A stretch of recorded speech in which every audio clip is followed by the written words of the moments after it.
Oh, shit. So, what's going on, guys? Welcome to another Why You Should Still Play It. This episode will be covering Watch Dogs, which was one of the most highly anticipated games of 2014. Unfortunately, it came in to fail and disappoint a lot of people. Now, to me, I thought it was one of the funnest games that I played in 2014, and I still play it today. I actually recently reinstalled it, and I've just been having a lot of fun with it. And there's multiple reasons why, and that is, well, why we're here. So, we'll start with one thing, the campaign. The campaign, you play as Aiden Pierce. Throughout the game, you play as Aiden Pierce, and you're after answers after someone killed your niece, and you're trying to find answers, and you end up running into an old friend, and it all turns into this whole big mess of do this and do that. The story was really fun in my opinion, but it did have its moments. No reason to not play the game. The game is cheap now. It's no reason not to give it a try. Then you also have multiplayer, which has things like online hacking. You intrude in other people's games. You have to hide and try and install a backdoor.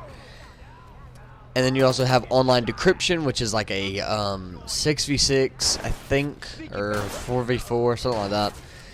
And you go to decrypt a file, and whichever team holds onto it the longest wins. And then there's also multiple things like racing.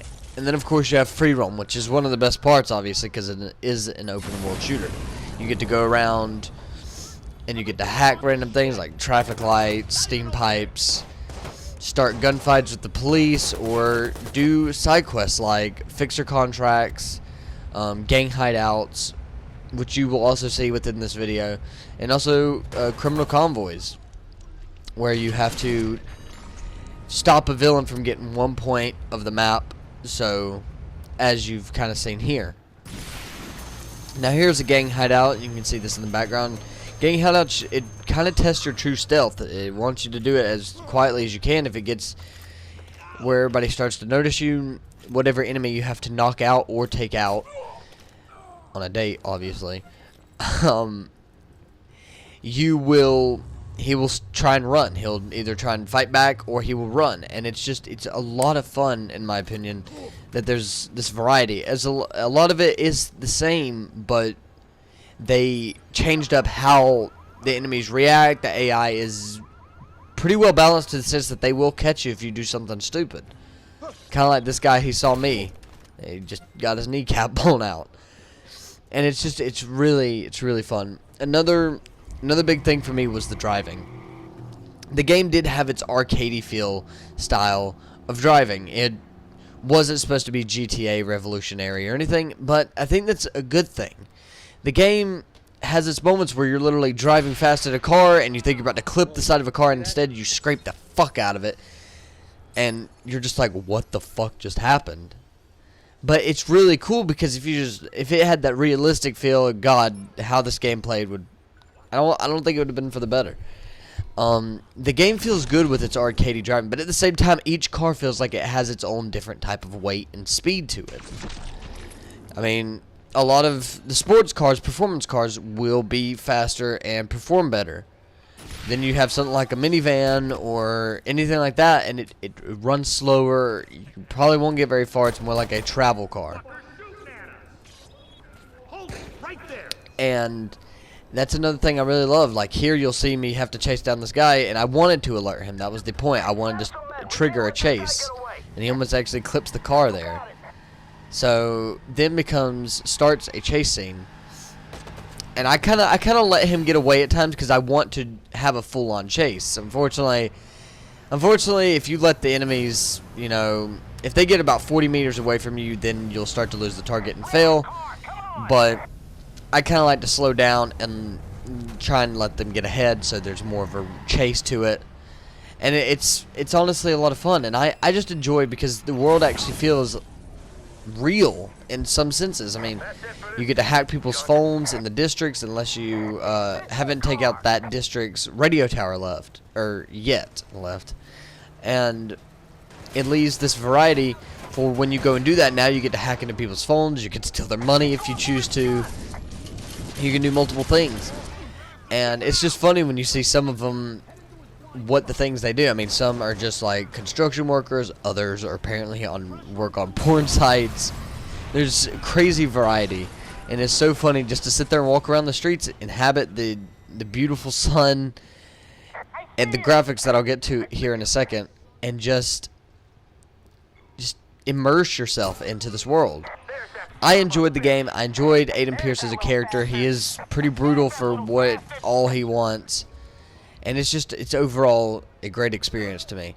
Now the graphics, this is a big letdown from E3. Now E3 had this crazy E3 showdown. I mean, it looked so amazing, and Ubisoft has had their moments where at E3 and their demos they show off this crazy gameplay and graphics and what they could do, and then you get the product and it doesn't look as good. But that's not a reason to just drop the game because the graphics weren't what you wanted. Graphics are not everything, and I know a lot of people say that actually, but they really aren't. I enjoy the game, and I still think it actually looks pretty good to be 2014. And one of the reasons they lowered it down is because they did put it on old gen. They did want to cater to everybody, and I can understand that. I wasn't pissed. It still looks good in my opinion. There's a moment where I'm actually running into the sun, and it looks really good. They still owned up to a lot of the things that they showed. Now there is also DLC for the game, Bad Blood, where you get to play as another character into the storyline. I will not spoil if people don't want to know, but he runs around with a wrench. I mean, the character's name is T-Bone, but throughout the story you don't know who he is, and that's kind of the idea. And it's overall cool because it's kind of its own little open world experience. I heard it was about a 6 to 8 hour kind of story. It could be a little bit longer. I'm not too sure. I didn't play it. I've just seen gameplay. I do plan on actually picking it up at first. And one of the reasons I wanted to make this is because this game really doesn't have any... I mean, what's funny is there are still servers rolling. There's online decryption still going on, online hacking. It's really cool. I did not expect this much. I mean, this much of a community to keep on playing the game. So really cool to see a community still going on. I'd like to see it grow a little bit more and people get back into it. Show Ubisoft that Watch Dogs 2 needs to happen. They say they're working on it, but I want it to not get canceled in any way. So let's make it happen, guys. Let's make Watch Dogs 2 happen. If you haven't, be sure to give this video a thumbs up, spread the word, share it, let Ubisoft know that this game is really fun. There's no reason for them not to go on. I really want another one in the series.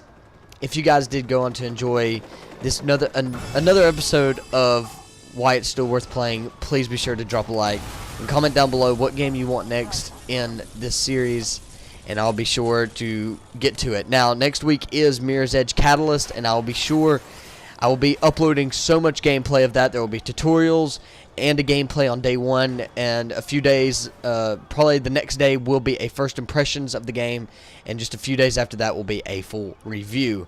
I plan on getting all this out within the week, or the whole week of the game coming out. There'll be constant videos. If you guys are excited, be sure to let me know. Thank you guys so much for watching. Please let me know what next game you want me to play, and say why it's still worth. Thanks for watching. Peace out.